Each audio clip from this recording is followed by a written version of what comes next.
Hey everyone, so today I want to talk a little bit about combating emotional responses in a game. And so a lot of times those emotional responses will come more in games than maybe in a practice setting, but you can kind of use it in both of those situations. But just real quickly wanted to hit on that and wanted to say that in a few weeks on the 951 podcast, we actually do a podcast with Aubrey Monroe talking about how she combats her emotional responses in game. And again, she's an Olympic high-level athlete, so she has a lot of knowledge on this and a lot of knowledge of what it's like to be an athlete, have those emotions in the game, but how we can kind of fight back and combat some of those so that they don't overtake us, especially those negative emotions. So I would encourage you, go follow the 951 podcast so that you can know when her episode comes out in a few weeks, and we'll really dig into that more, but I just wanted to give you a few tips today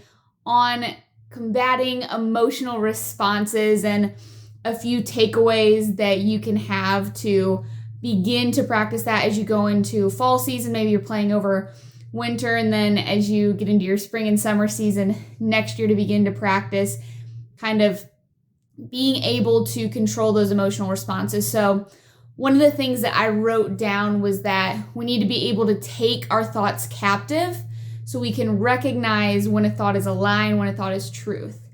And so in a game, we're in an emotional situation, a thought comes through our head saying, okay, recognizing that thought. If a thought comes through your head that you made a mistake and a thought comes through and it says, I'm the worst softball player in the world.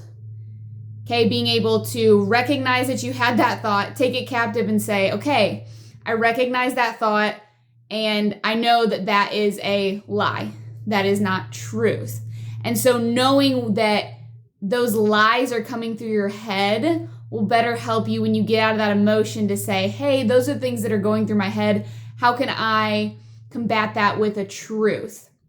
And so this kind of goes with my next point of recognizing situations that you think will set you off emotionally and preparing ahead of time for them. So if you know an error would be something that before has set you off emotionally, which we've all been there. We make an error and it's like, why did I do that? Like, I'm terrible. All of these lies, thoughts.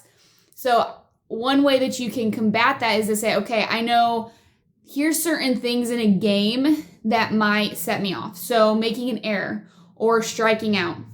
And so when you're in your non-emotional state, before the situation even happens, before you even step into a game, saying, okay, what am I going to do in that situation so that the emotions, the thoughts, the lies that come into my head, how can I combat those? So if you know in that situation, hey, if I strike out, I'm going to think, I'm the worst softball player ever. So I recognize that as a lie.